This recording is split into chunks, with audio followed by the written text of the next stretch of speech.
வணக்கம். இன்றைக்கி நம்ம சப்பாத்திக்கு வெஜிடபிள் குருமா எப்படி வைக்கிறதுன்னு பார்க்கலாம். அதுக்கு நான் பச்சை பட்டாணி, காலிஃப்ளவர், கேரட்டு, உருளைக்கிழங்கு, கத்திரிக்காய், பீன்ஸு எல்லாமே அரைஞ்சி வச்சுருக்கேன். நம்ம என்ன காய் இருக்கோ வீட்டில் இருக்க காயை போட்டுக்கலாம். 2 வெங்காயம், 2 தக்காளி, கருவேப்பிலை, பச்சை மிளகா, பூண்டு உரித்து வச்சுருக்கேன். இப்போ நம்ம பட்டை கிராம்பு போட்டு குக்கரில் தாளிச்சுக்கலாம். அது பொரிஞ்சதுக்கப்புறம் சோம்பு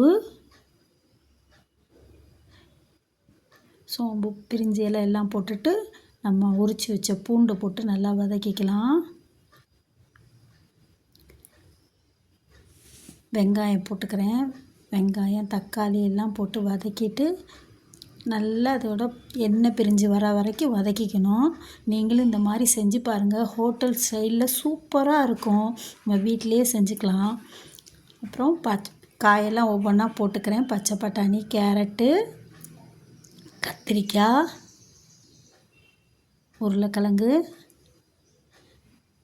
காலிஃப்ளவர், பீன்ஸு.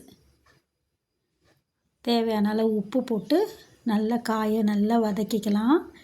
இப்போ நான் கொத்தமல்லி தூள் 2 ஸ்பூன், மிளகாத்தூள் 1 ஸ்பூன், தேவையான அளவு தண்ணி ஊற்றி கொஞ்சமாக தண்ணி ஊற்றி நல்லா கிண்டி விட்டுட்டு 1 கப்பு தேங்காய்,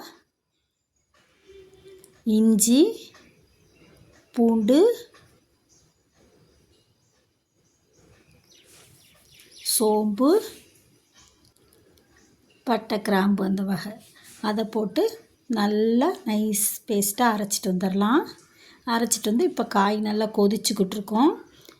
இப்போ அந்த தேங்காய் பேஸ்ட்டை ஊற்றி தேவையான அளவு தண்ணி ஊற்றி நல்லா கிண்டி விட்டு நமக்கு எவ்வளோ தண்ணி தேவையோ அதை பார்த்துட்டு உப்பு எப்படி இருக்குதுன்னு பார்த்துக்கிட்டு குக்கரை போட்டு ஒரு 3 விசில் வச்சிட்றேன். நல்லா காயும் மசி வெந்துடும், நல்லாயிருக்கும்.